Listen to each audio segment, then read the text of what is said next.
James, how are you, sir? Good, thanks, Chris. Always good to speak to a fellow bootneck and finding out that, yet another one of us has made it into the media and online industry. Yeah, it's a meager foray, I suppose you could say, but it's all exciting stuff. I have to say I'm absolutely honoured, James. I really am.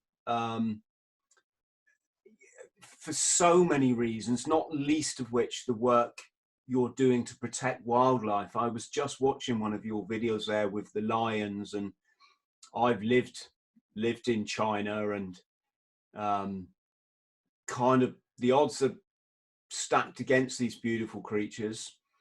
So just for that alone, you're an absolute hero in my eyes. But then, of course, you've also packed 10 lives into one, which is quite incredible. What's your life philosophy, if you have one? Well, the first thing I'm going to warn you off for throughout the show, you might hear some strange meowing noises. We rescued a stray cat in the last week. This thing was on its last legs, cut up, hadn't eaten for months, and we managed to trap it, take it to a rescue centre. So he's now wandering around the house. He's recovered, been neutered, had teeth out, is really in bad shape. So we've been doing a bit of home pet rescue. So that's the noise in the background, should anyone ask. So well, at least it's not a lion. Well, exactly. But to answer your question, yeah, I mean, I've always been active. And I think that's sort of the makeup of my personality. I have to have many things going on. Otherwise, I slip into sort of dark places. And, I have sort of packed in a lot, but my mind's always thinking about what I'm doing next. What's taken me a long time to realize is, and I think a lot of military people have this, is purpose in life. Why do we do what we do? And I never realized when I was in the military, we're bound by an ethos, companionship, and that they give you this sort of sense of identity. They give you that sense of purpose. And when you leave the military, you don't have that. You're suddenly left almost naked as a person without purpose or direction. And whether it's right or wrong, the identity or the causes you get involved with in the military, you have something, you have a reason to get up.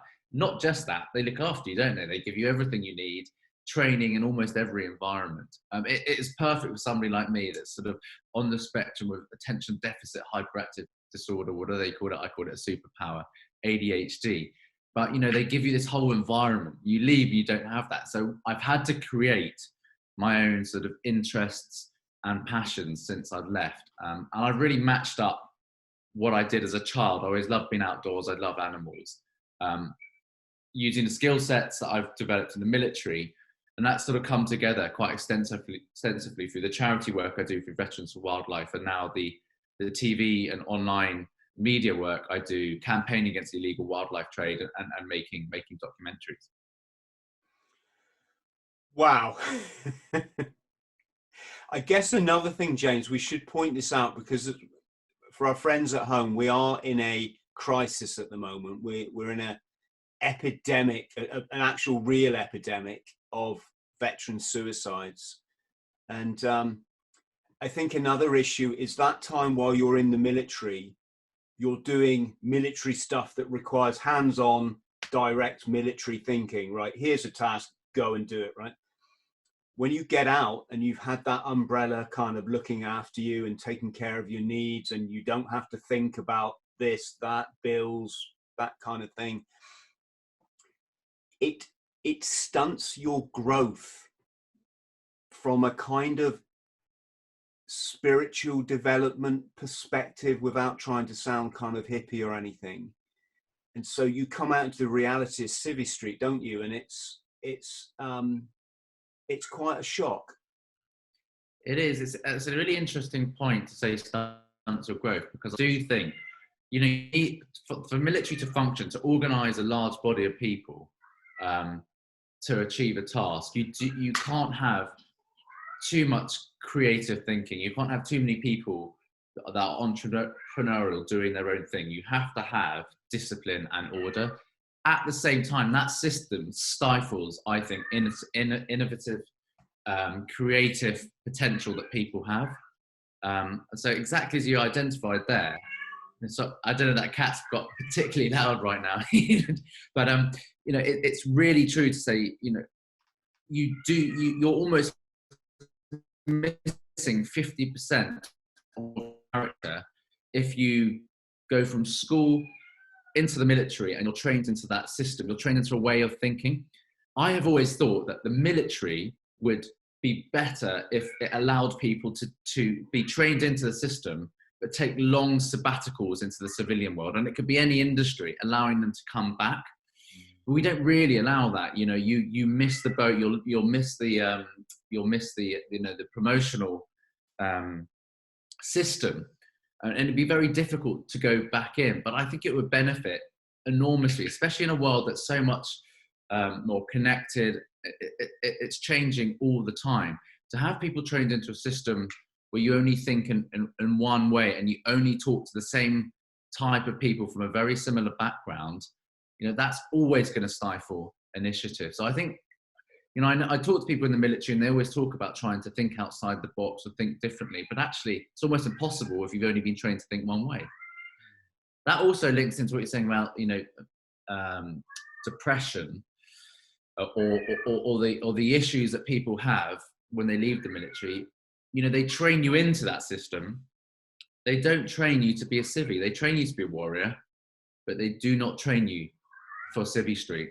And that is a problem, because you're trained to think within one system, to operate in one way, but that is not applicable to most jobs, to most roles in normal society. And not just that, you don't have that support system. And I can remember the year after I left the military, I was still in the reserves, but I didn't do much with that, getting very ill. I got something like, I don't know, a norovirus or something else. I remember waking up on the floor of my flat, surrounded by horrible liquids, thinking, what do I do now? I had no registered doctor. You know, there's nobody I could call on immediately around me, because I'd never thought about, I'd never paid council tax. I'd never thought about any of these boring bits of admin, which everybody else learns at a young age, not because we're not had to. And so I think it comes down to, you know, people think that veterans are sort of wounded or mentally deficient.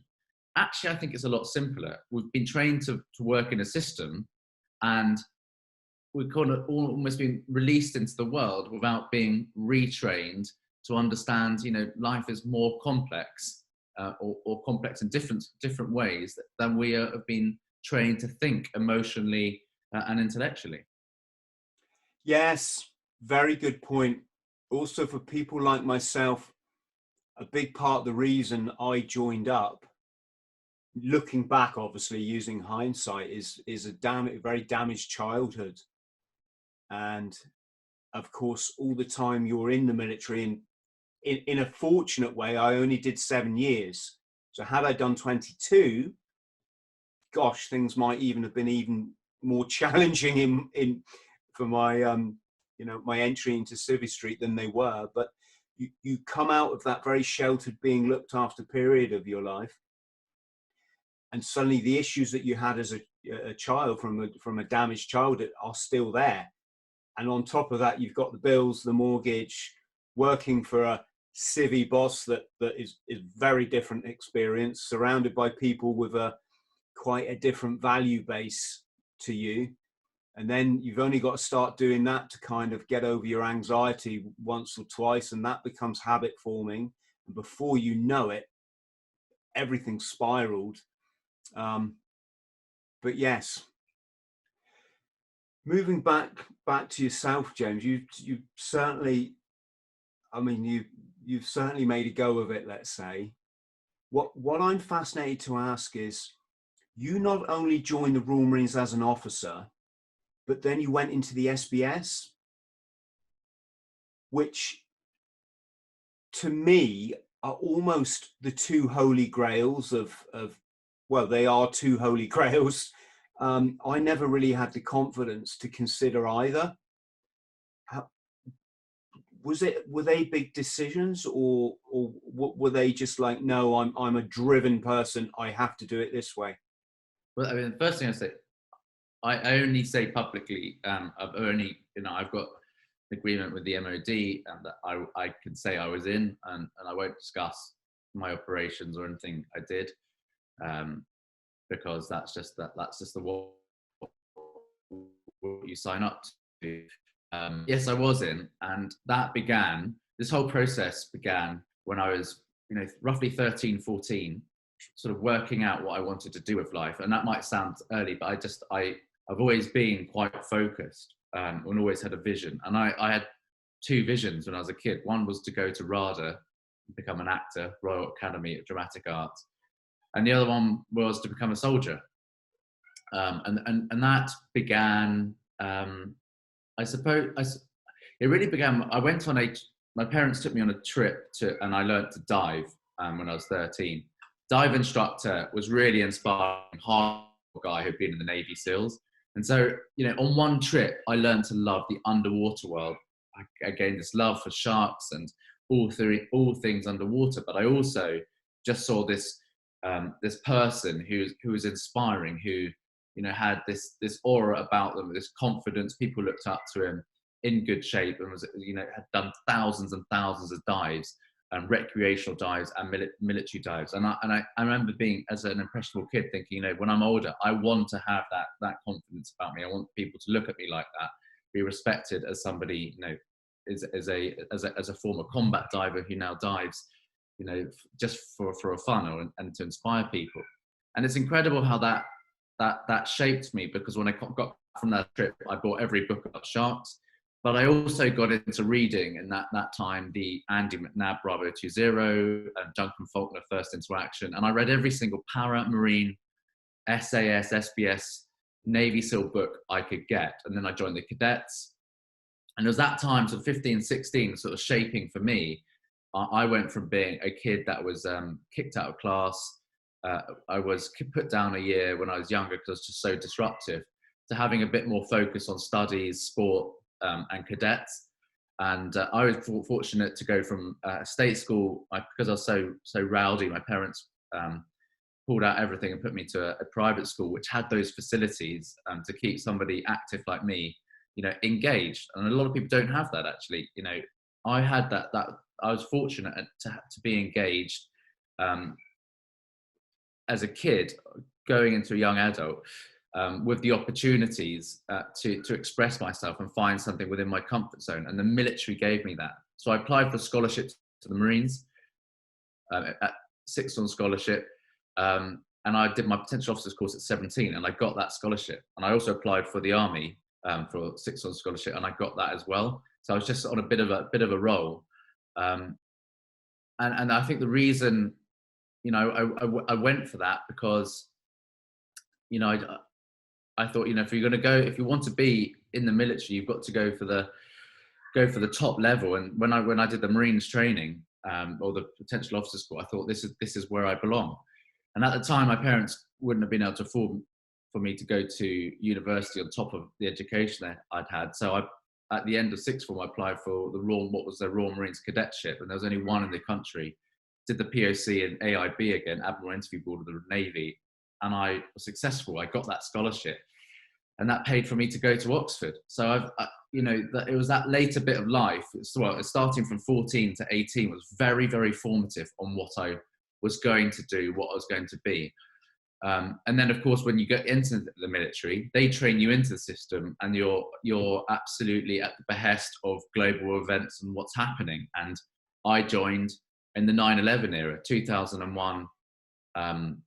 In September 2001, I'd done a first month of training before going to university. And I remember vividly coming off the bottom field after a thrashing with the batch, going up to get some scran in the mess. And the World Trade Center had been hit. And of course, from then on, everything changed for the Royal Marines and the British Armed Forces in general. And I was in the system, I was being paid in the system. And I came out of university, that was it. Training, straight to Afghanistan. My gosh, yes. Um, I don't know where to begin, but can I just ask you about Oxford? How was that? Is it my very best friend Anton went to Oxford, and he's explained it to me. It's like a series of colleges. Is this right? Or a series is probably not the right. I mean, you get the impression Oxford's this big old kind of mansion house type building, but no, apparently it's a lot of sort of joined up colleges. Is that right? So Oxford, yeah, it is. I mean, Oxford and Cambridge are very similar in structure. I think Durham's the same. Oxford has, I think, 36 or more colleges. So you don't apply to Oxford, you apply to a college for a course that you want to do. So that cat is still going absolutely crazy. So the college, the system, it's strange in a sense, because I suppose people internationally think you apply to Oxford, but when you apply for a college, you also have a second choice. You get you send off your what, I can't remember what it's. You had UCAS points at the time. You've got your own sort of personal statement you send off. You have to get 3 A's at A level at the time. I know it's completely different now, the system. But then you go for this series of interviews. It's very much like the Royal Navy Admiral Interview Board, where they literally just sit you down with a professor or an expert, and they've already seen some of your submitted work, and then they proceed to calmly take that to pieces and make you feel like you know absolutely nothing. Very similar to the Admiral Interview Board, very similar to the way other selection processes work within the Special Forces environment. You leave this sort of this training or this selection package just thinking there is absolutely no way I belong in this institution or I'm going to pass. And then you wait for a letter to come through the post, and that's what happened. And I did get a place to study modern history at Oxford, which is just an incredible time. And whilst I was there, I captained the boxing club, the Blues Boxing Club. So, I spent more of my time probably DJing. I was a professional DJ at the time, so I was out in the clubs DJing and boxing. I did more sort of outdoor activity stuff than I did intellectual time in the library. Is there anything I was going to say, is there anything you haven't done? But no, let's not go there. I know you can't talk for operational reasons. We're not going to go into your special forces op secret stuff, as we say. But can you just tell us, when you join the Special Boat Service, do you? I mean, I'm guessing you do the same training as the men. It's all much more of a team sort of environment, is it? I just, I know everyone wants to talk about it, and I just can't, because that is the agreement we have. But there are lots of books written about it. Let's move on. I didn't mean to put you on the spot. No, not at all. I'll talk about anything in the Marines, but I just I've had quite a few SF operators, so Special Forces guys on, and it is interesting who divulges kind of what. And we have we've only got ourselves in trouble once with the is it the DSF, the Department of Special Forces. Yes, we had our hands smacked, but they attempted to, but I'm not a serviceman, so I like to think I'm independent. But are we allowed to mention your medal? Is that? Yeah, I mean, it's that I was awarded the Conspicuous Gallantry Cross. Again, I've not seen my citation for it. I always think, generally on the whole medal thing, because I've written up many people for medals myself when I was in the Marines.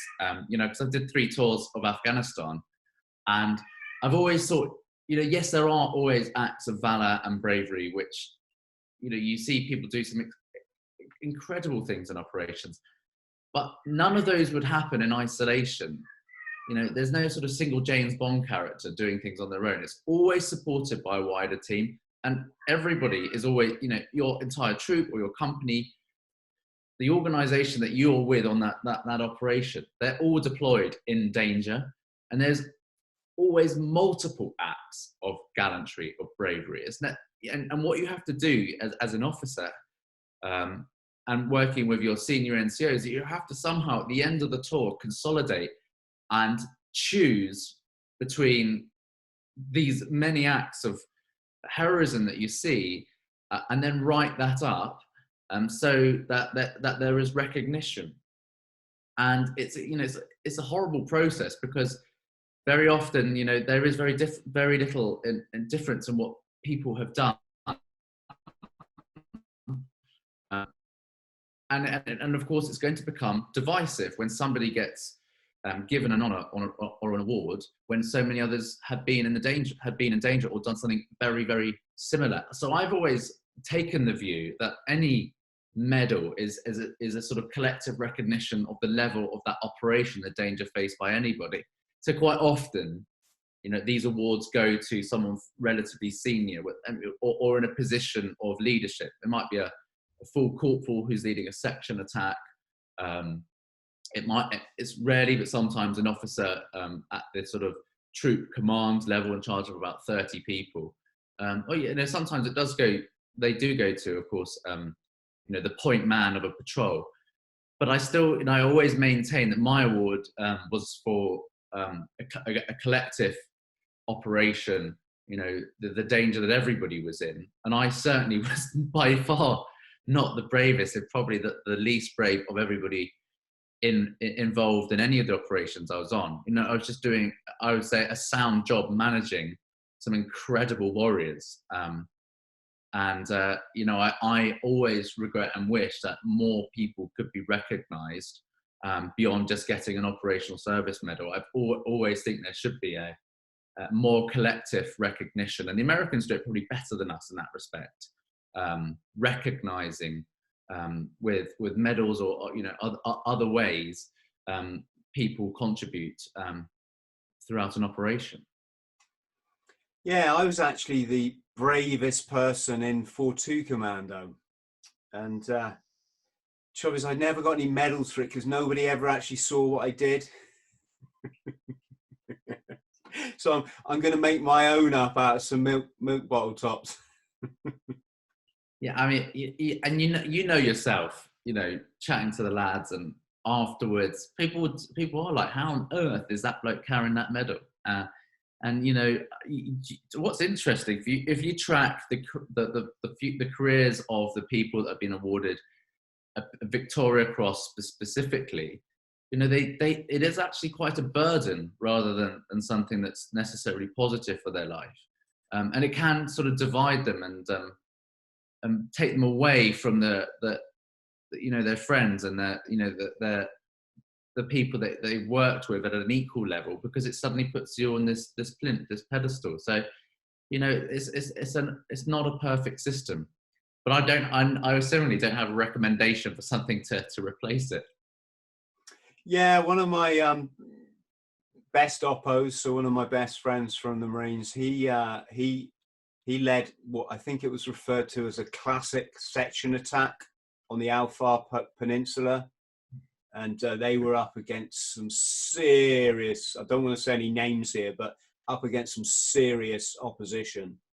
And yeah, just nothing, you know, I should point out, just to clarify, I'm completely anti-war, but with respect to my friend, I was very proud of him, James, you know.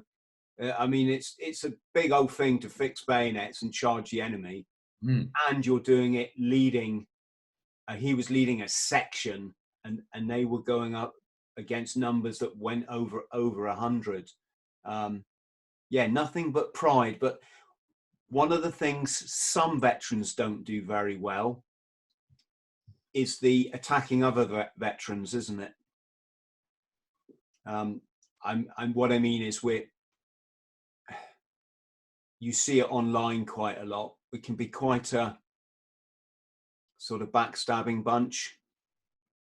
That's an interesting comment. You know, I have been out of the military for a while, and what does break down is the sense of honor and integrity that is a critical pillar of any regiment, corps, or unit in the British or any armed forces worldwide, you need that loyalty, and you need that trust. That does break down when you leave, because what we described earlier on, which is being trained into a system, because you're not trained to be outside in Civvy Street. I think people do struggle, and it becomes every man for themselves. And when people get themselves into sort of difficult situations, or they're struggling, and they see others that are succeeding, or people getting jobs or roles that they think that they're capable of, or they should be getting, of course that leads to jealousy. And so I do think some of the sort of the ethos breaks down, and you're going to see criticism, but that's not just veterans. That's every industry. That's every sort of industry that you can think of, whether it's sports people, business people, and that's further toxified by the social media era. It's interesting because, of course, I am now in public life, and generally being involved in the conservation world, it's not something that's particularly controversial. Sometimes it is. There are some very divisive topics, but if you start commenting on veterans affairs or operations, things like that, it becomes very, very divisive quickly. And Twitter is the absolute worst. And actually, only the past few days, I had somebody anonymously who clearly was sort of involved at some stage of my military career, giving me some criticism for some past actions of mine, whether they're fair or not. I don't ever think it's fair to sort of air stuff in public where other people don't know the context or anything about what was going on. If you have an issue with somebody, do what you do in the military, face up to that person face to face. But I think it's always easy to focus on criticisms of the military structures or people, but let's be honest, it has given all of us so much. I would not change what I've done for the world. I have missed it for years. I absolutely love the Royal Marines, and I think it's very important to detach it's operations, whether they're Afghanistan and Iraq, or right or wrong. That was not the decision of the military hierarchy to engage in those operations. That's a political decision. But what it has given so many of us in terms of friends for life, in terms of training, in terms of self-confidence, experiences around the world, leadership and management capabilities that are second to none. You don't find those in Civvy Street. That I still will recommend a military career to any young person. And I still am incredibly proud of my service and those that continue to serve. So for me, the benefits absolutely outweigh any negativity. And I know you have opinions about service and about the negative aspects of some of the operations we've been involved in. But I do think it's important to separate the political from the service, the people, and the institution itself. Yeah, I'm asked pretty much on a daily basis, sometimes several times a day, Chris, I understand the world like this, but I really wanted to join the Marines, and I kind of say exactly what you've said, that compared to working in an office when you're 16 or 18 or whatever the age might be, for an employer that doesn't really like you, it hasn't really got your best, yours and your family's best interests at heart, or you probably haven't got a family at that age, and whiling away your day talking about celebrity, come dancing on ice or what, and that kind of thing. The Royal Marines is kind of like the better option. There's a bit of Russian roulette there, obviously, if you do get deployed. But that just, it puts more of a emphasis and a focus on our hierarchical structure to make sure you don't place these brave young men and women in I don't know what the expression is, but in danger for the wrong reasons, let's say. Let's move from war to wildlife, because my gosh, how did you leaving the Corps? Oh, sorry, we've got darks. How did you leaving? If I don't move my mouse every sort of, I don't know what it is, every 20 minutes or something, my whole system tries to shut me down. Yes. Do the same. How did you go from the Corps into your wildlife career? Well, I left at early end of 2013, early 2014. I carried on doing some reserve service, but at the time, I'd always intended on setting up a business more as a nest egg than anything I was passionate about. So I did a fairly classic thing of going into sort of general security sector. And I set up with a friend of mine from the Marines. We set up a business called SFD, Global Security Force Development. And it did just that. We've been training police and law enforcement people in other countries in the early years. We got involved in doing that sort of work. We never really got involved in the security, the Iraq maritime era. But we fairly quickly realised that there was an opportunity to develop some sort of consulting business. And I teamed up with a very capable guy called Jake Hernandez from Control Risks, who headed up their consultancy in the Middle East. And we raised some money, and we launched a business called Another Day. And that continues today, a really strong small risk consulting firm that's developing its own technology for helping risk analysis. So I did that very standard natural step off from a military career into sort of what is a comfort zone, where you're still attending conferences and dealing with people that are former military. You speak the same language. You actually haven't mentally have not made that step to leave. And there was always within me this niggling, burning part of me that thought, how have I left one of the best organizations, or the most elite organization in the world, to then get involved in the security world, which I know we can deliver positive outcomes for organizations and people, but it wasn't what drove me to leave, and it wasn't what I ever wanted to do for life. And I went through a very bad sort of mental period in that time. Definitely got on the drinking and the partying scene, and because I was lacking focus. And at that point, I bumped into somebody that was founding the charity Veterans for Wildlife, and it's quite interesting actually. I got approached by a couple of as I got involved with Veterans for Wildlife, which I'll come on to. I was also getting approached by a couple of production companies that are interested if I would do something based on my military career on TV. And in the end, it wasn't right for me. I've never felt comfortable really doing anything sort of about my military career in public, or talking about it beyond what I did in the Marines.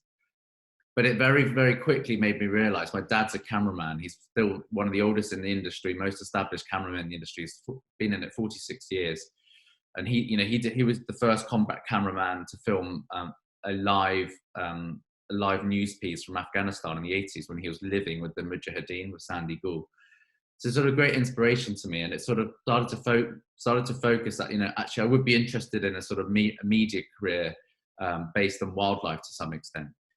And the Veterans for Wildlife thing happened. I got involved, started doing some strategic advice for them, and I got deployed to go and do some ranger training, training rangers in South Africa.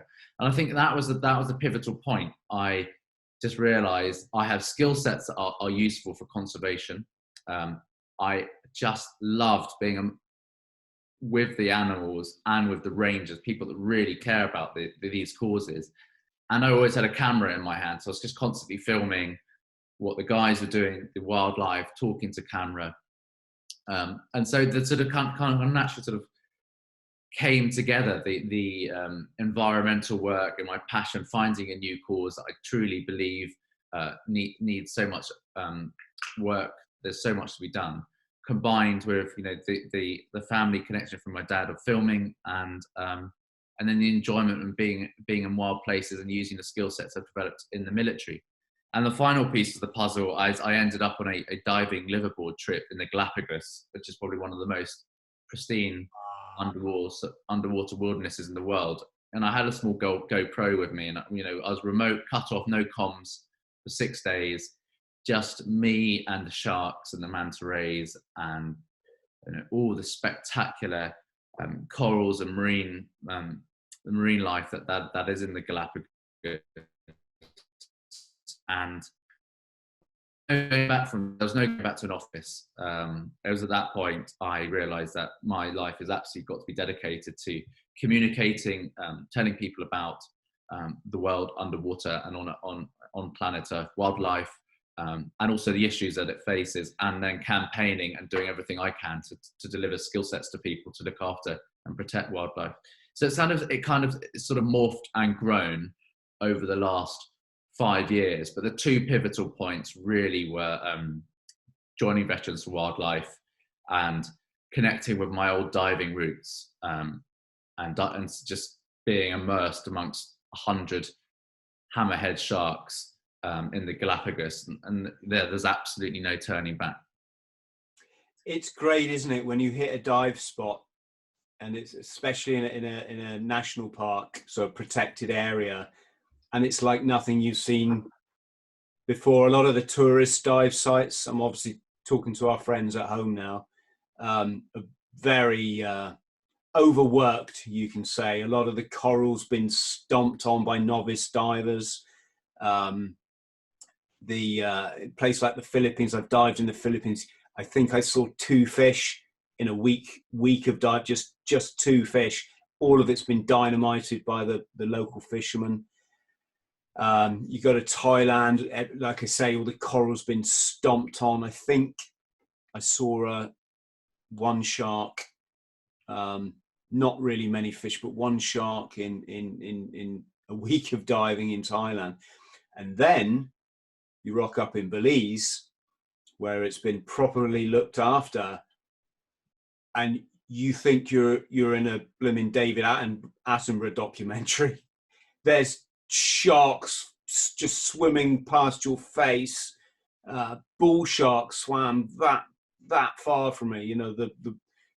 We shouldn't talk about sharks attacking men, but it is one of the ones that has been known to, and it's so that far. With another 11 sharks just swam past me. There's lobster crawling out from under rocks. It's like being in an aquarium.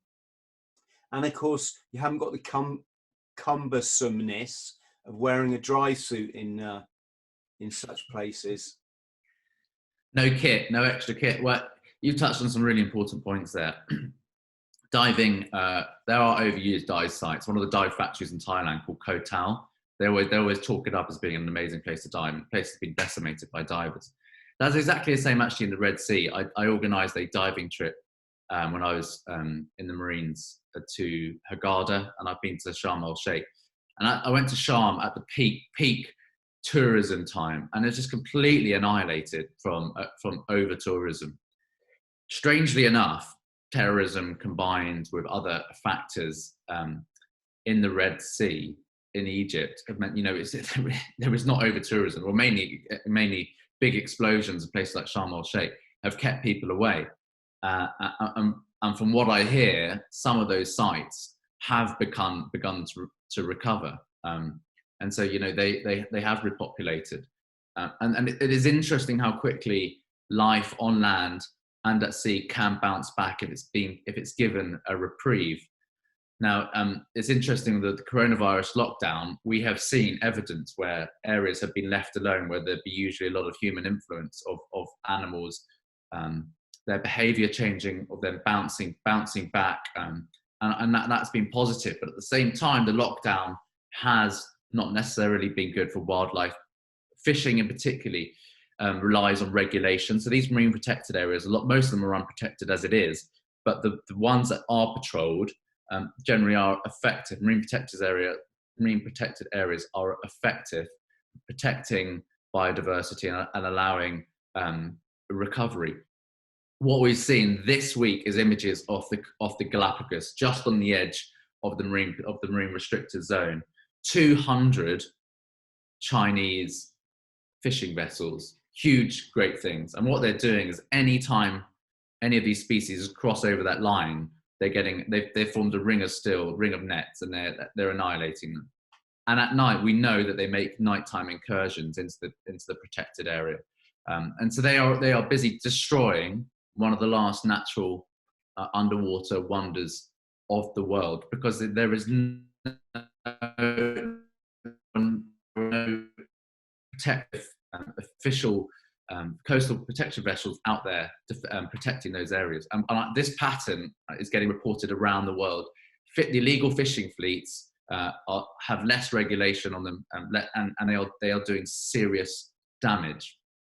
The flip side to all this is, I think coronavirus has generally flipped a switch amongst people that were perhaps on the fence or had genuine apathy towards the natural world and the environment. And more people realize that things like pandemics come from our exploitation of the natural world. People are far more aware about issues of global warmings, whether that's intense hurricane activity in the North Atlantic, whether that's increased smogs across cities, or just massive wildfires because we're getting such hot summers, or the depletion of water reserves. And things are changing. The temperature of the oceans, James, is it for maintaining the reef life? Exactly. And acidification, temperature increases are very destructive for coral systems. So, on the one hand, there is, we are in a horrendous situation. We've got 7.5 billion people on planet Earth, going on to 9 billion people. We're all resource intensive. On the other hand, we've got a younger generation that is more that understands the mistakes that have been made, and are activists. They want to see change. But then you've got to have compliance or agreement with the countries that are responsible. We in the West are hugely responsible for depletion of the natural world. And America under Trump has literally, it looks like, zero interest on reducing its emissions or protecting wild spaces. And you can see China is far, far worse. There is absolutely no interest in the natural world except to exploit it in order to grow, in order to be a dominant regional and global power. And I think that sort of that summarizes the future that we are going into on an international front, which is this clash of cultural views toward not just the environment, views towards the way we treat each other as humans, the way of life, our political systems. I have absolutely no doubt that we are now in a new Cold War. I've seen lots of poaching in my lifetime. Few examples. I've seen poaching for turtles in a protected area I think it was off Chile. I've seen the turtle's egg poachers, which is quite a common thing in around Central America, for example. Lobster poachers in Belize, in the national park. Just they'll drop off the boats as the tourists go out, and the tourist boat will come back 2 hours later, say after a snorkeling trip, and they'll pick up this guy that's just been snorkeling around for 2 hours and sneakily hide a bag under the benches on the back of the boat, and of course it's full of lobster. I've been very privileged to scuba dive in Antarctica, and down there these huge factory trawlers.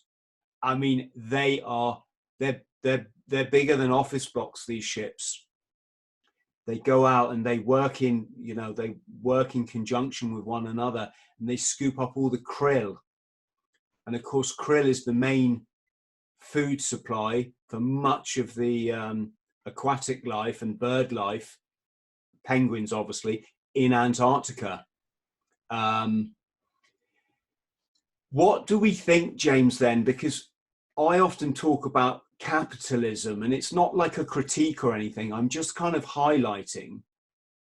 I think people mistake me, especially our American brothers and sisters. They think I'm seeking some sort of Marxist Orwellian future for us all, and it's not that. It's just that a lot of these communities that we talk about do live in poverty, and if there's a bunch of turtles' eggs there that they can dig up and sell in the market, or they actually sell them around the bars and they sell them with a bit of like soy sauce or something, right? Is there any answer to it, so long as we have this system that kind of indoctrinates us all to be obsessed with accruing wealth? I'm not sure the system. I think it's intrinsic nature of humans and all species, which is to survive and thrive.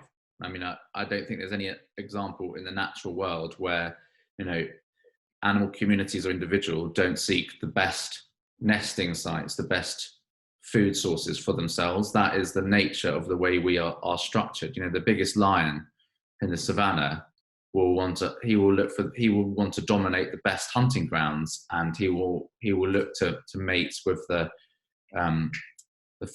finest females, you know, and he will have a large pride around him, you know, and that is the luxury of being the most dominant character. And I think we found other means of creating that dominance, showing superiority, and unfortunately that manifests itself in consumerism.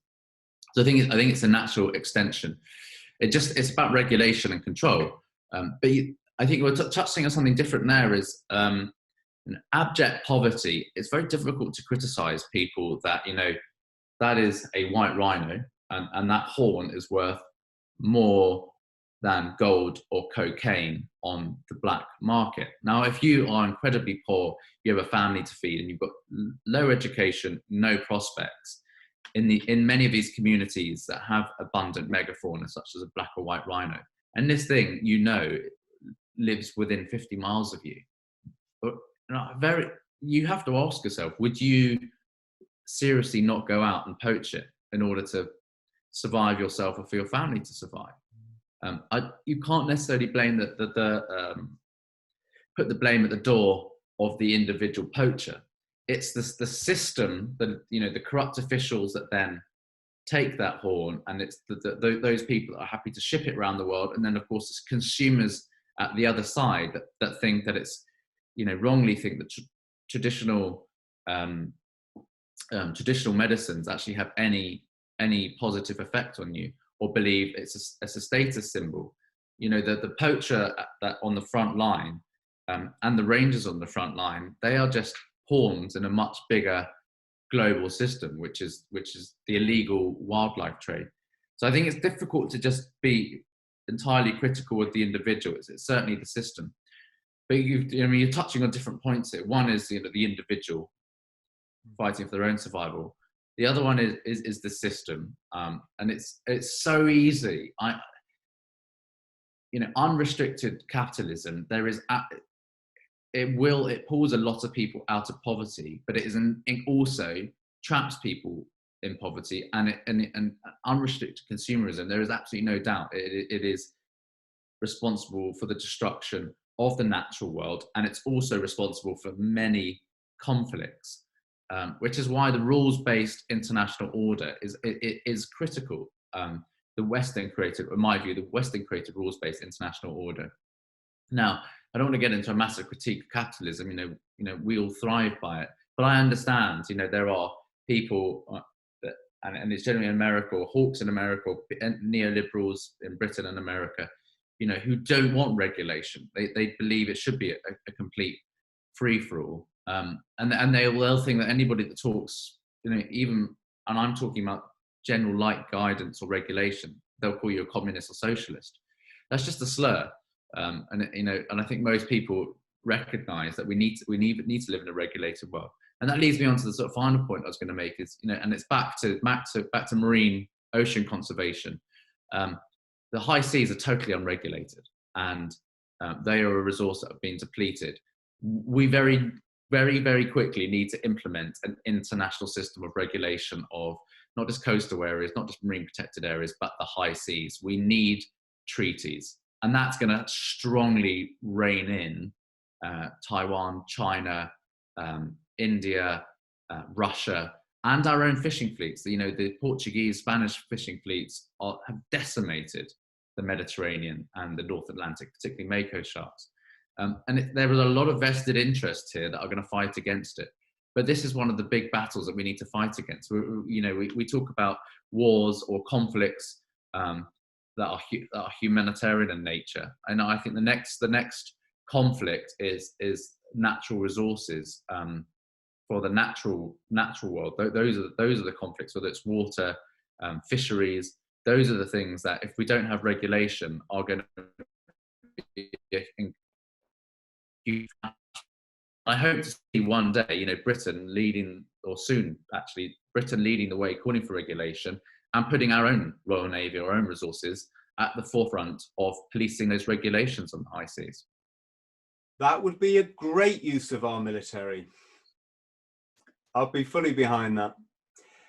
I just would like to point out for people listening or watching that when it comes to the rampant sort of capitalism, how much can I get my 30, 40, 50K a year and the Mercedes and all that?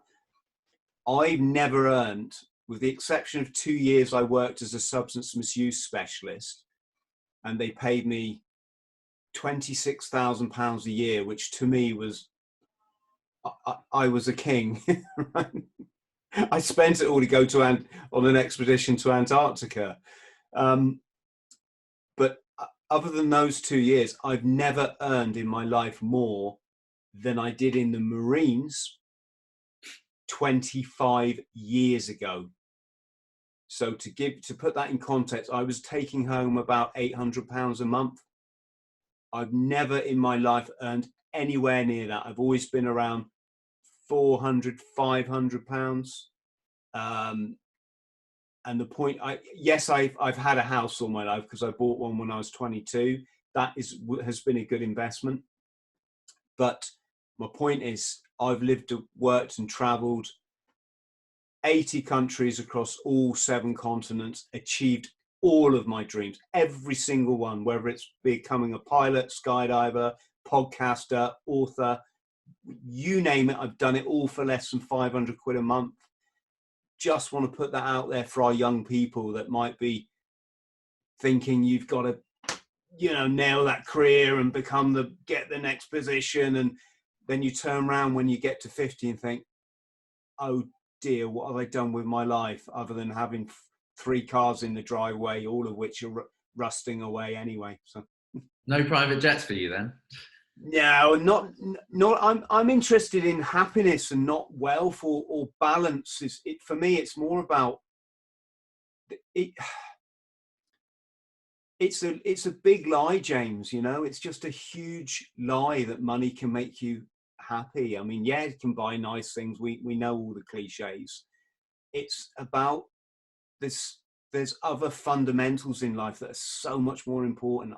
I've found to learn, so that when you wake up in the morning, you're full of the, what we talked about, not that the depression or, well, what do I do? Or my life's not going where I want it to go. And, oh, if only I had this, or if only it was next, I'm going on holiday to Ibiza in the summer, that my life will be good. It's like, no. You've got to wake up every morning and be bang, right on it mentally.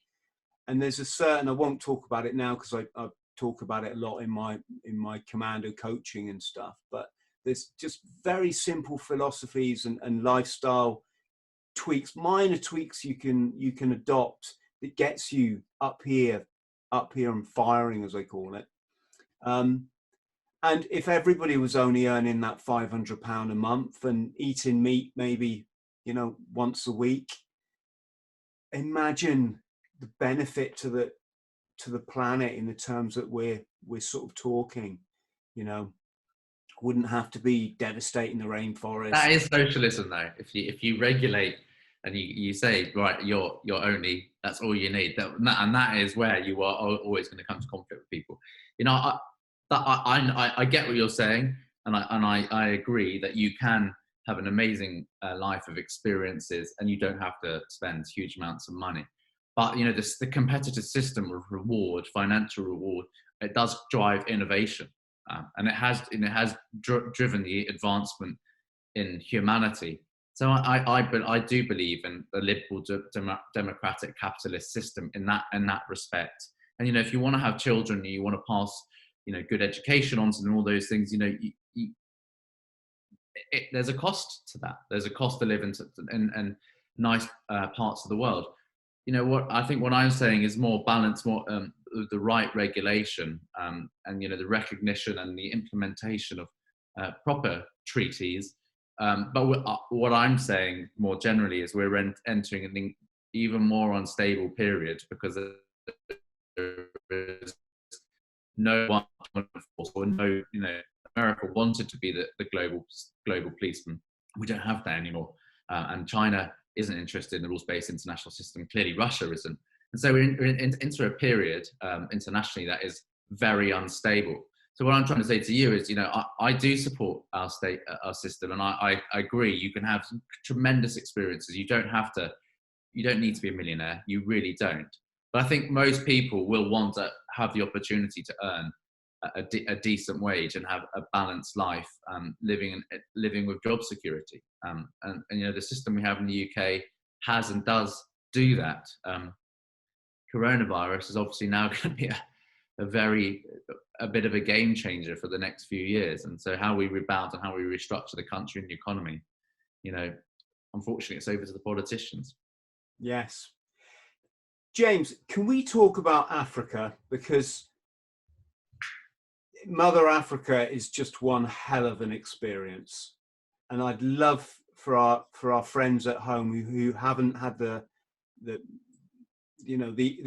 honor and the eye opener of visiting the continent, to just get a flavor of some of the things, like, for example, safari, seeing a lion in the wild for the first time, this kind of, absolutely.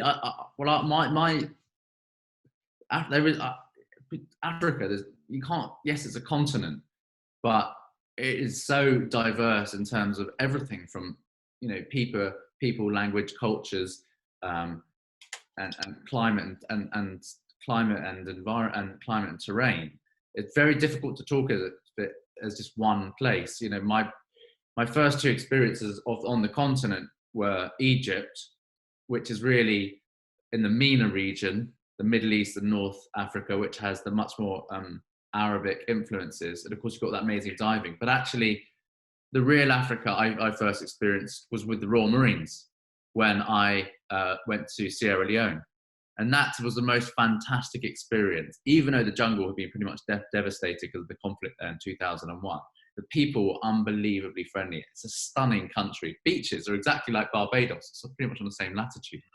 So that really sort of stole my heart in that respect. And, the country that I only really know from the movie Blood Diamond, which is a bloody good movie, it is absolutely fantastic, has so much potential. And I've always thought it's a tragedy. It isn't one of the major places on the tourist trail, because it has so much more to offer than the Mediterranean countries go to. But in my recent history with Veterans for Wildlife, I've been in Cameroon.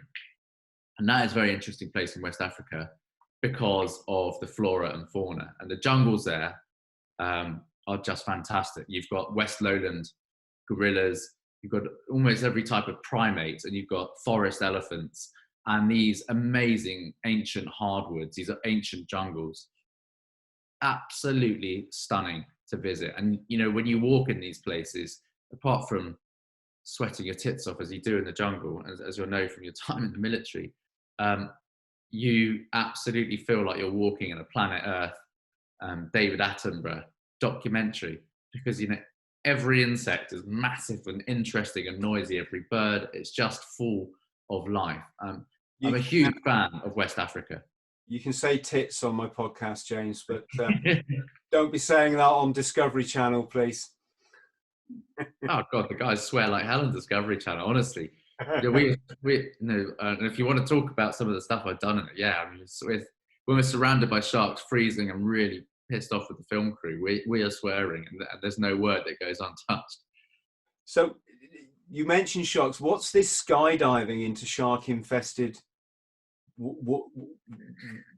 sorry, I'm using the cliche, the shark infested. I've got a brother in Australia that's absolutely passionate about the shark. He does so much to try to raise awareness and to make people aware of the harm that the shark netting does to lots of innocent creatures. So using loaded terms like shark infested, but that's the media for you, isn't it? Well, the only thing that's infested is planet Earth with people. We are like an infestation. You know, the densities of us is simply ridiculous. And no, there's no such thing as shark infested. They live there. We don't need to be in the ocean. Shark Week is based on conservation principles, but turned much more into an adventure. The first documentary I did, show I did was in 2018, and it was based on the premise of the USS Indianapolis, the ship that was carrying the atomic bomb. That ship got sunk by a Japanese torpedo boat, and the sailors ended up in the water. Many perished. Over 700, or might be 900 perished at sea, mainly from the elements, but some got taken by sharks, which believed to be mainly oceanic whitetips and some tiger sharks, which is obviously to be just slowly eaten at sea is appalling. And it became a very famous movie. It was also part of the inspiration for the Jaws movie. I wanted to make a documentary about that when Paul Allen, the Microsoft founder, who is now dead, he was a deep sea expedition leader and funder through Vulcan, his charitable organization. And Vulcan found the coordinates of that ship, USS Indianapolis. So my theory was that given that illegal and unregulated fishing over the last 20 to 50 years has absolutely devastated fish, and particularly sharks and the oceanic whitetip, that's declined by more than 90% globally, and in some areas it's declined by 99% from being the most abundant shark in the sea. I wanted to do an experiment on that spot and say, look, if you put people in the water now, you will not see sharks. The only thing you've got to worry about is the elements. And Discovery bought into that idea. They bought into the idea of former military people being in the water surrounded by sharks. They didn't buy into the conservation side of it and really showing the plight of these animals. So I got myself signed up into this kind of radical ride, adrenaline-based ride, where we didn't even film it in the Pacific. We filmed the first one in the Bahamas. And it's good that we did that, because we said in the film, we couldn't film an interesting show in the Pacific because there are so few sharks. We had to do it in a protected area in the Bahamas. So we ended up 48 hours, Paul DeGeld and I, who survived a shark attack. He's only got one arm, one leg, and he's got a very interesting story. We spent 48 hours in the water surrounded by oceanic whitetips, which was just an incredible experience. A year later, we were commissioned by Discovery Channel this time to go to the Pacific, and we skydived into Palau, which was the world's first shark sanctuary and has massive marine protected areas. So it was just an interesting start. We jumped into the water. There weren't actually that many sharks, to be honest, but it was really, really fun thing to do. Is Palau in the Philippines? Yeah, Palau. Well, it's near the Philippines. Yeah, or am I thinking of Palawan? Isn't it in the Philippines? Yeah, but it's a very biodiverse area, and so we did this documentary. Yes, it's off Indonesia. Philippines, Indonesia. Got you. So yeah, we went there and we made the documentary.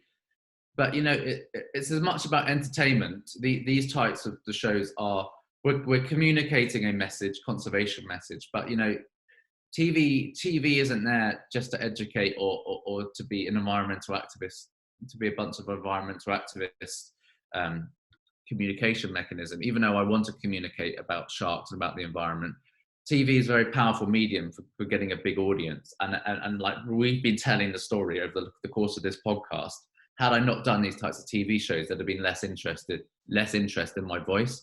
So I see it as a very powerful combination, doing documentaries, whether that's sort of silly but adventurous, fun stuff like parachuting into the sea, stuff I always did in the military career anyway, but it makes this really good visual content.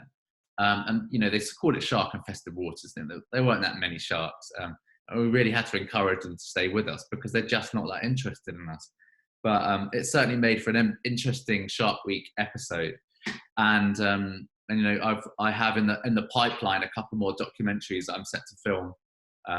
One coming up in Florida with bull sharks, and one coming up off the coast of Japan with great white sharks. So we've got more in the pipeline, which is going to be more science-based, more on the theme of environmental and shark conservation issues. But we have to add the adventure and the fun to it. Yeah, it's there's a similar thing when I'm sort of doing my YouTube videos, that there's this kind of allure of the military, and so and as you said, it's quite an exceptional career to be a young Marine, and of course, you know, you get people attracted to your story, and then off the back of that, then you can sort of speak your kind of truth, as I call it. So yeah, what oh, I had a question. Not like me to forget anything at 50 years old. But yeah, Veterans for Wildlife. Can you tell us a bit more? Who founded the organisation? Veterans for Wildlife was founded by a former Royal Marine and a group of people from South Africa. So, as you'll know, British military has a lot of Commonwealth soldiers from Zimbabwe and South Africa in particular. And when those guys left, they went back to South Africa. A lot of them had reserves or farms, and they've just realised the extent of poaching was out of control, and the skill sets of the anti-poaching units, APUs, and the Rangers was just not good enough to counter how sophisticated the illegal wildlife networks had gone at annihilating, you know, all sorts of animals, such as, you know, the rhino like you see behind me. They realised that skill sets from the police and the military are very applicable to the front line of conservation, especially in training rangers. So the charity was founded to enhance the capacity of those on the front line, the rangers who protect wildlife. And at great risk, many die. You'd have seen in Virunga National Park this year, 14 rangers lost their life. So it's dangerous work because of the wildlife and also from the poaching networks. So it was founded just over 4 years ago, coming up for 5 years. I got involved 4 years ago, and I've been involved as a director developing it, and I've taken it into new countries and partnered it with Zoological Society of London. We've been working in Cameroon. We've been working in Namibia. We've worked with the World Conservation Society in Belize, the Grameti Fund in Tanzania, and all of it is focused on the conservation, the training of rangers. Now, the name Veterans for Wildlife is loaded. It sounds like it's only military veterans. It really isn't. We take on board people from border force, intelligence, police, and people that have been conservationists or rangers all their life, because we found that the best mix of training people in the conservation world comes from a variety of backgrounds and not just the military. Indeed, lots of people from military backgrounds don't work in conservation particularly well. So the charity's growing, going from strength to strength. We're based here in the UK with extensive partnerships across the world. And, you know, we've had to take a bit of a step back because of COVID. We've not been able to have people, our instructors, out on the ground training rangers, but we're due to get out pretty soon. Which brings us back to the other point, tourism. And you mentioned safaris. Tourism is a big part of conservation. You know, by having a wilderness space that makes money, a safari area that makes money because tourists are willing to go there, it preserves the animals. If people aren't traveling there, and because of coronavirus, people aren't traveling to these amazing wild spaces to see the animals, that revenue is gone. That revenue is needed to pay for rangers. And so without the tourists there, there's no money to pay for the rangers, which means poaching inevitably starts to increase. And we're now starting to see evidence of increased poaching across the world because the protection of the rangers isn't there, because the reserves can't afford them, but also by the very fact that if people are out there, civilian tourists out there enjoying the wildlife, that's dominating the grounds. You're essentially a mobile patrol with cameras, which means that you're denying that ground to poaching networks. So you've got this double whammy of the day-to-day safari trucks going out, which dominate a huge amount of ground. they're not there. There were less rangers because there's no money, but there's still huge demand for traditional medicines, traditional Chinese medicines. There's still massive money to be made by the illegal wildlife networks. So this is a bit of a perfect storm at the moment. You know, not enough resources to protect, but loads of demand from people who want these products. So we've got our work cut out in the future. Yes. James, let's talk, if we may. Ricky Gervais is coming into my mind now when I think about people that are very big on conservation, or certainly they have a massive passion for the animal kingdom, which we all should, because we're a part of it. But there's this, that, can you explain to us, when you have these shoots, how there's this argument that actually that benefits the, I'm not putting this argument out, don't crucify me, folks, but there's this argument that benefits the kind of husbandry of managing the, for example, rich American dentist willing to pay £200,000 to shoot a giraffe.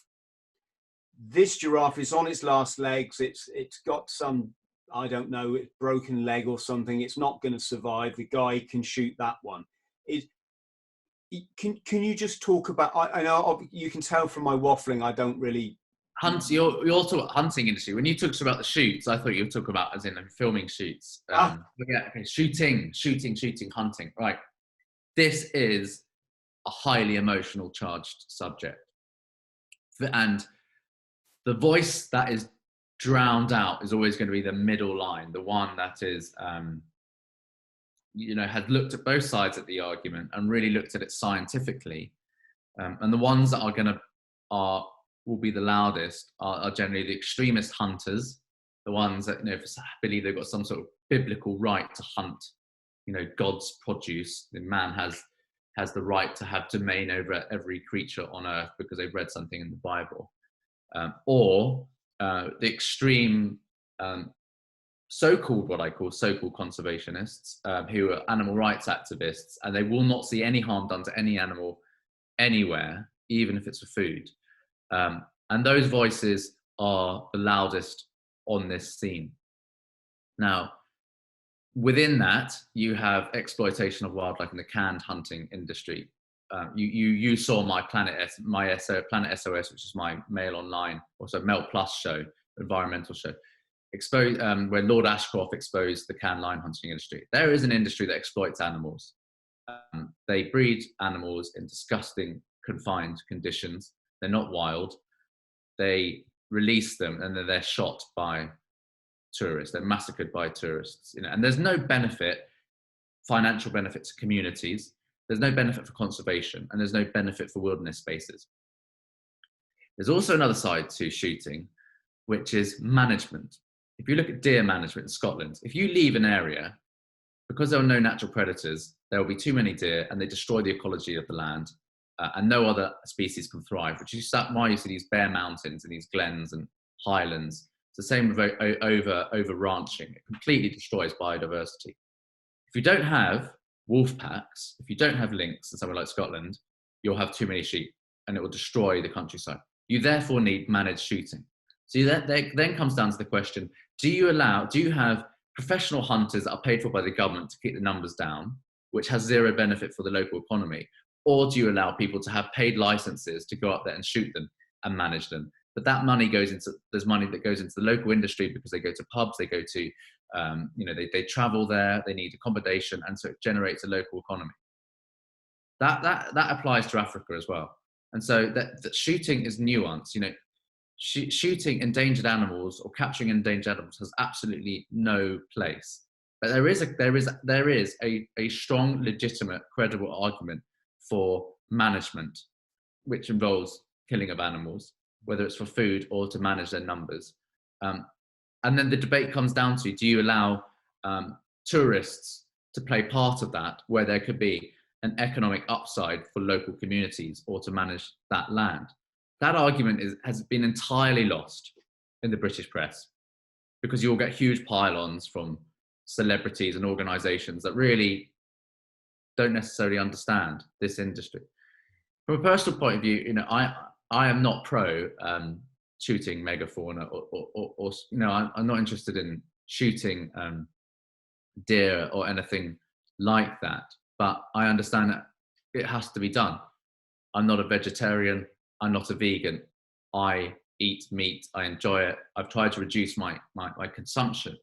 I try to be conscientious, but you know, if I had to, and I have done, killed an animal to eat it on survival situations in the military, I'm not afraid of killing an animal. So I think there's so many issues here, but the main are, it's a case of banning all hunting. It is a case of banning trophy hunting, shooting rhinos, shooting lions, absolutely no requirement to manage them.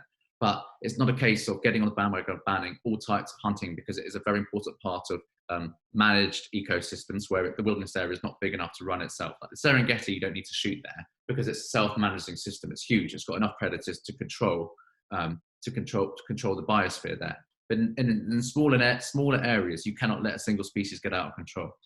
So, you know, what I'm trying to say is this argument is there is so much more nuance to the debate of hunting. And trophy hunting is the one that everybody talks about because, of course, it's clearly wrong. Nobody can support trophy hunting. But it's very difficult, I would say, to say you wouldn't allow people to shoot, whether it be kudu, impala, or deer in Britain, because there are too many of them, and allow licenses to be sold, of which money will go into, it is likely to go into communities. It's very controversial. And that argument's not going to go away. So I've sort of highlighted for you the different thoughts there, and I still struggle with my own conscience of where to be on it.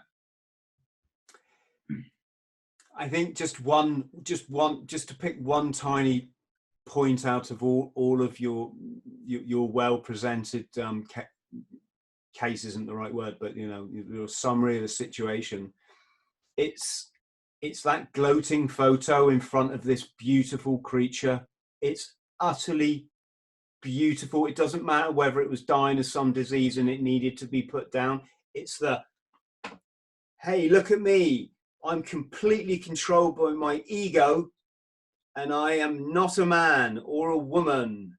I'm a pathetic creature that thinks that this makes me a good human being, and it's, what a terrible lack of education we have in this day and age to allow our fellow human beings to think that that's cool.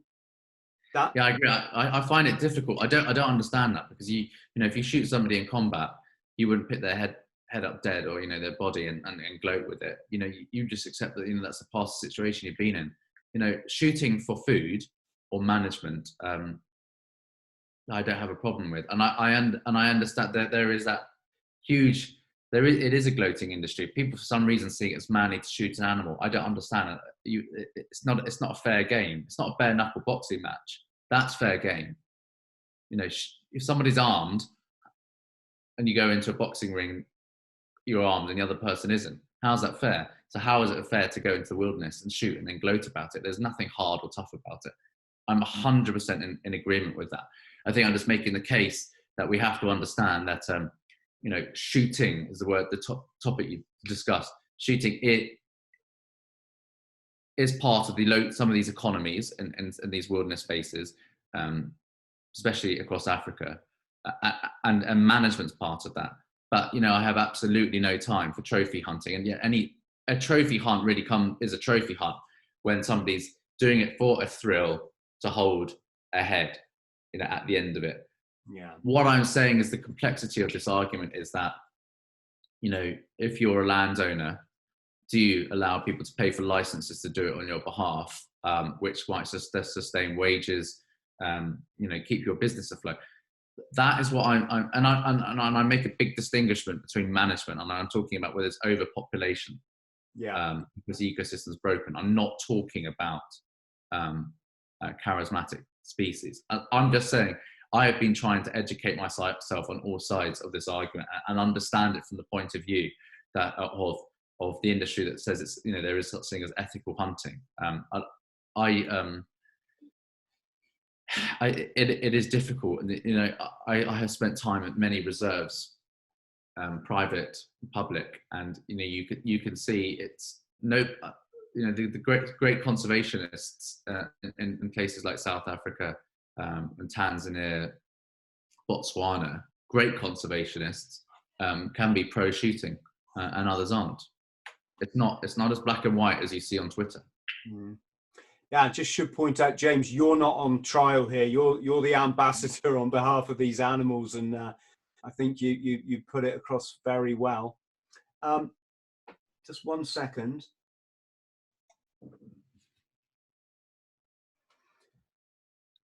James, you've been an absolutely fascinating guest. I've thoroughly enjoyed our chat. I hope one time we get to do this in person over a beer or a Coca-Cola or something, and we can maybe extend it to all day. Yeah, it's been thoroughly fun. I've got a few things here. I've been making some notes. The guy who had his leg, was it his calf muscle bitten off by a bull shark? I just wondered if you'd met that chap, because he's kind of like a real authority on that species. Well, I'm due to be filming an episode on bull sharks. Bull sharks are generally quite terrifying because they're such confident, bullish animals. They're said to have some of the highest levels of testosterone and therefore aggression of any species on Earth. But my first encounter with shark when I was 13 was with bull sharks, and so I didn't have those childhood prejudices. I've not read any stories. I just thought it was amazing. They're just brilliant creatures. Became fascinated by them. That incident on Shark Week created a huge number of issues because there was a shark attack. Somebody's badly hurt, disfigured, essentially has a life-changing industry. And if you think actually the number of series that are made on Shark Week and on National Geographic and BBC about sharks, the number of people that go diving every year compared to the number of incidents you have, it's unbelievable. If you made that many episodes or hours of film about cows, you'd have way more deaths because they can get pretty aggressive and trample you. So what it shows you is that, you know, these animals aren't there to kill us. We do occasionally end up, you know, in their way, in harm's way. And, you know, I think there was a death yesterday off the coast of Maine. Would have been a great white shark. But, you know, the amount of encounters we have with sharks compared to the annual death figures just show you we're not these mindless killing machines. Now, bull sharks are, you know, they are on another level of danger because they inhabit the littoral coastal area that we're most likely to inhabit. And they love low light conditions. They love silky, murky conditions around river mouths, or when you've got a wash and you've got those poor visibility conditions, because they are stealthy ambush creatures. So we're in their domain a lot, and they're aggressive. And that's where a lot of these incidents occur. Bull sharks are responsible for a large proportion of deaths, and of course a large proportion of bites. And if you've got a 500 or even a 300 pound to 600 pound fish with razor sharp jaws with a bite pressure, you know, 20 times or more that of a human, it's going to cause you real problems. You know, and I can't remember that guy's name you're talking about, but yeah, he lost his limb. But you know, the guy I'm friendly with and I've worked with in my Shark Week shows is Paul de Gelder, Australian naval diver. He lost his leg and arm to a bull shark attack in Sydney Harbour 12 years ago. So, you know, you've got to be wary and respectful of these species. Yeah. I met Vic Hislop's wife. Is that a name you're familiar with, Vic Hislop? I mean, the Vic Hislop, who has demonized sharks and killed hundreds of great whites and many species. There's just the enemy of wildlife, a complete lunatic, you know, who's an absolute oxygen thief to planet Earth. That one. Yeah. Well, the kind of a bit reminiscent as well of the guy in the Jaws film, isn't he? This utter hatred for sharks. Yeah, he's got a like a shark expo down there in Australia, Airlie Beach. I think it's somewhere that kind of area. But yeah, I was going to ask if you heard of him, but clearly you have. Yeah, he's a vile man, and he's done a lot of damage to sharks. No more so than the sort of illegal fishing industry, or any of those, or the shark finning industry. But yeah, it's extraordinary how people can have this vendetta or persecution of a single species, which is just doing its own business. You know, if there's one species you want to get upset at, you know, go and look in the mirror. Mm. Yes, well, I think we don't do that enough, do we? No, well, exactly. So, you know, Shark Week has always been a bit of a double-edged sword in terms of balancing entertainment, because, you know, television is about entertainment, and it's run by advertising, so you need to get bums on seats watching it, and conservation and science, and it always comes in for criticism. But, you know, for me, things like, you know, National Geographic Shark Fest and Discovery Channel Shark Week, you know, open up to a younger audience the amazing species that are in the sea, and any intelligent person will see that. Well, not just that. These programs show you these amazing species, and show people interacting very safely with them. And we're all overawed and always interested in predators, because of course something can go wrong. You know, if you step into a cage of a lion, or you take a stroll around the Serengeti, and you come into the path of a pack of hyenas, a leopard, you know, you're likely to come into harm's way. You're entering into their world. But ultimately, I think these types of TV series and shows are positive for the cause of these species.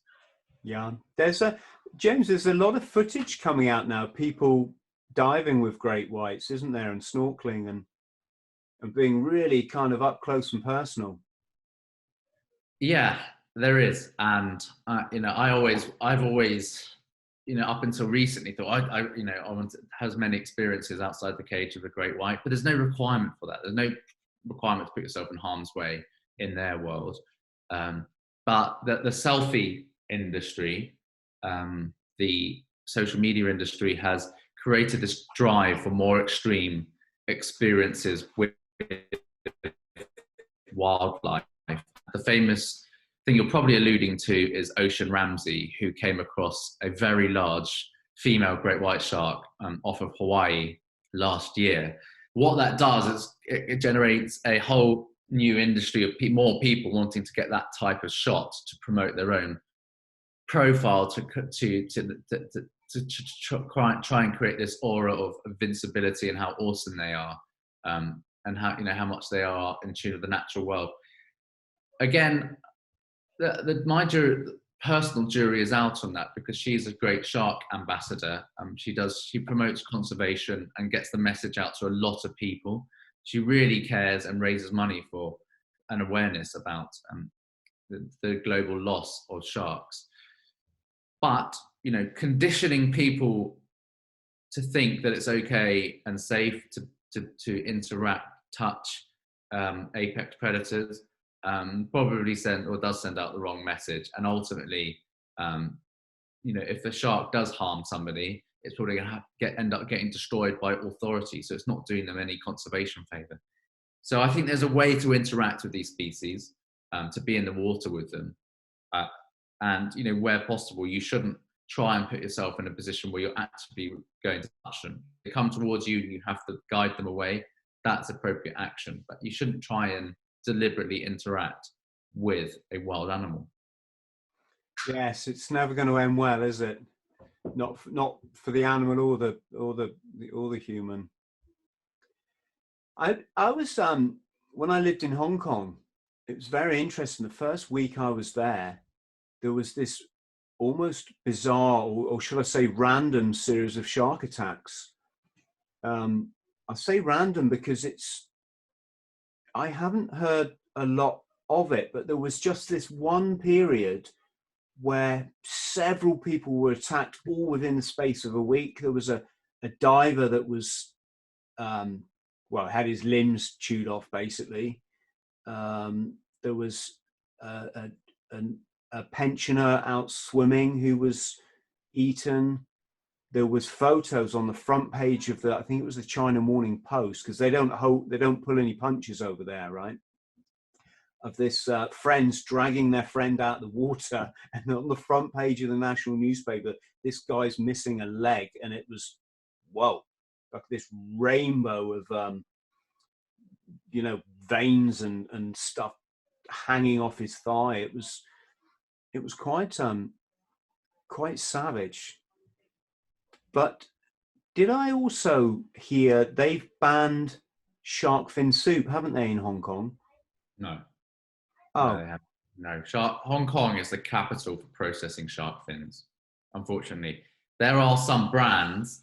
There's a very good campaign run by Wild Aid to educate people in China and Hong Kong to stop using shark fins, or stop consuming them.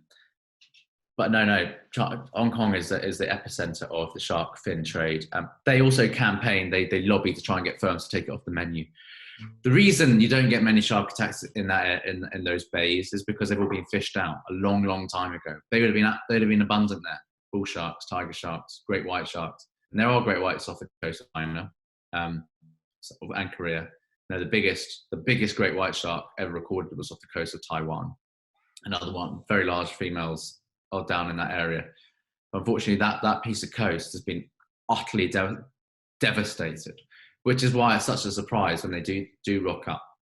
If you were to leave that area for a period of time, and stop fishing and actually reduce the commercial boating activity, eventually they'll come back. We have to create space. I hope we really do move towards the aspiration to create 30% of the world's oceans as protected areas. But we're very far from that right now. Yes. Well, thanks to your excellent efforts. Let's hope things move in the right direction. One last thing, James, can we talk about skydiving? Yeah. Got to talk about skydiving. It's I saw Point Break one time, the old Point Break, not the new version, and I thought, I'm going to do that one day. It's just what you can throw yourself out of an aeroplane and just fly through the air and then pull your chute. Had you done any of that before your military career? Any of that sort of thing? No, I hadn't skydived before. I did my jumps course when I was in the Royal Marines. Then I did some other parachuting courses. So I got a decent amount of experience in the air and on squares. But I really did all my civilian freefall training when I left the military. So I've been in the wind tunnel I've got a few hours in the wind tunnel, and I've skydived. It is one of the brilliant glamour sports. I absolutely love it. But there's an enormous amount of waiting around and admin, which you don't see at airfields, in really weird places as well.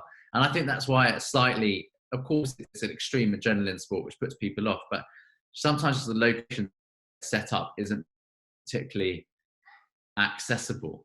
I'd love to see a skydiving club in every county in the UK and just make it, accessible. But, I live in Southwest London. Really, we've got Hinton, which has one plane, or you have to go down to the Army Skydiving Centre in Netheravon. You're forever waiting to get loaded onto these planes.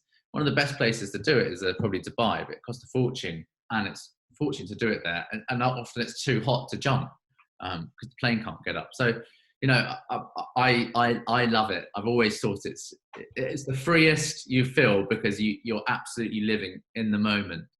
And I want to do more, and I want to get better at free flying. And I recommend anybody that's considering it, just go and do the course. It doesn't take that long. Yes. But prepare yourself for a lot of time hanging around on the ground.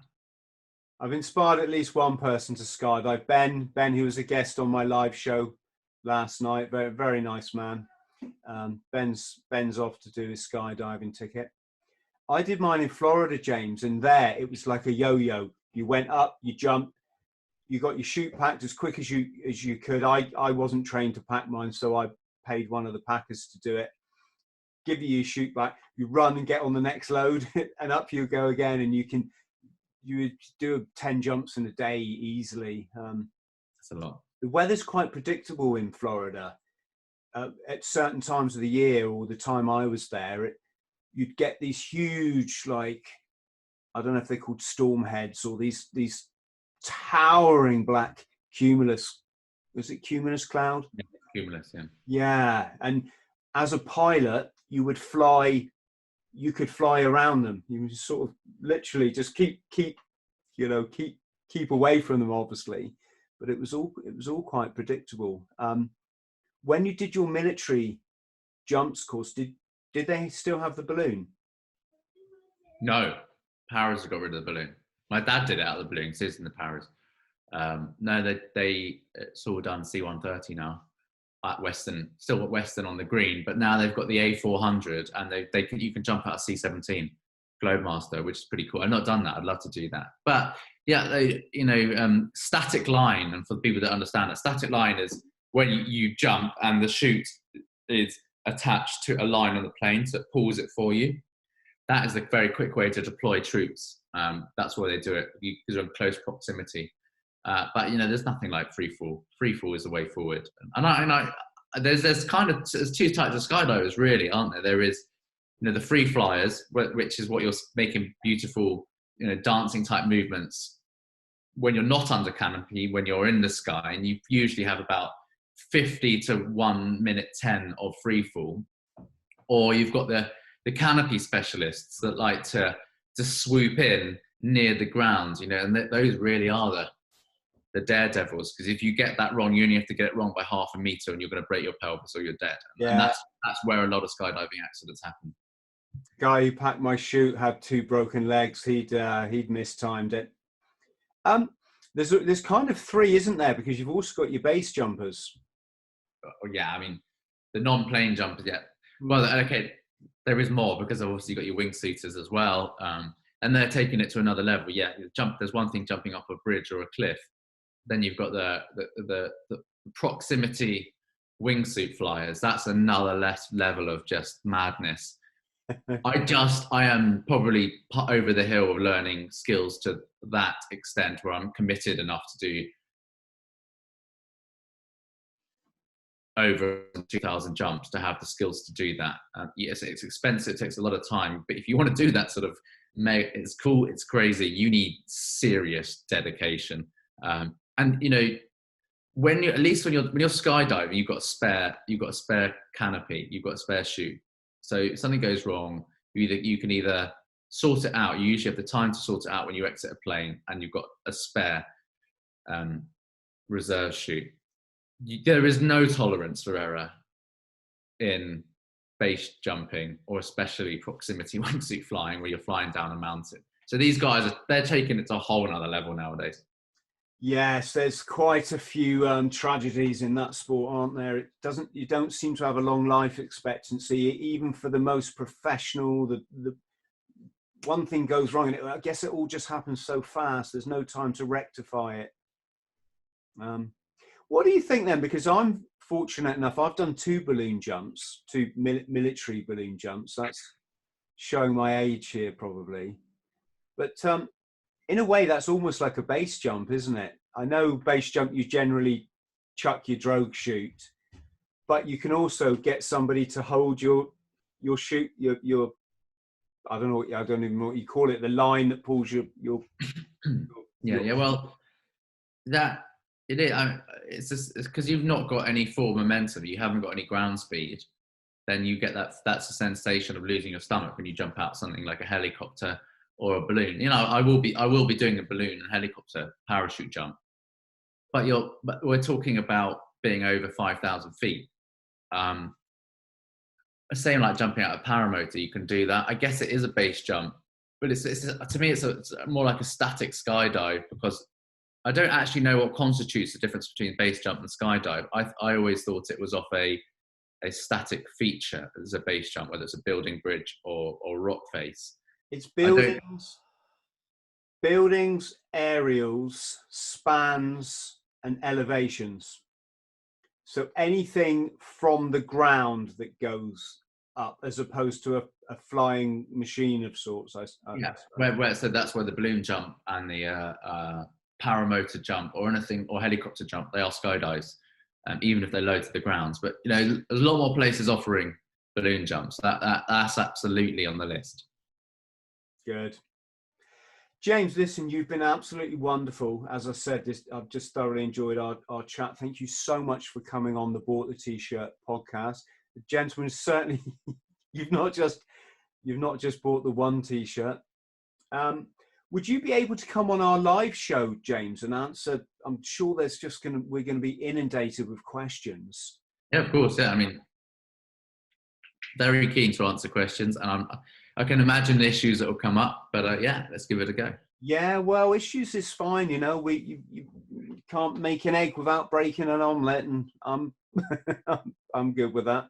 So, friends at home, write your questions for James and myself below the video. This I'm really looking forward to already. James, please just stay on the line. But again, a massive thank you to you on behalf of humanity for the work that you're doing and the example you're setting. Going to be humble now, aren't you? Just do my thing day to day, you know. Yeah. Look, thanks for having me on. It's great, and I look forward to speaking live there if you have any questions. It's going to be great. And to our friends at home, massive love to you all. Thank you for watching another episode. If you could like and subscribe, great. And we'll see you next time. Hello, friend. I hope this finds you well. My name's Chris THRALL. I'm a former Royal Marines Commando, and I fought my way back from chronic trauma and addiction to live, work and travel in 80 countries across all 7 continents, achieving all of my dreams and goals along the way.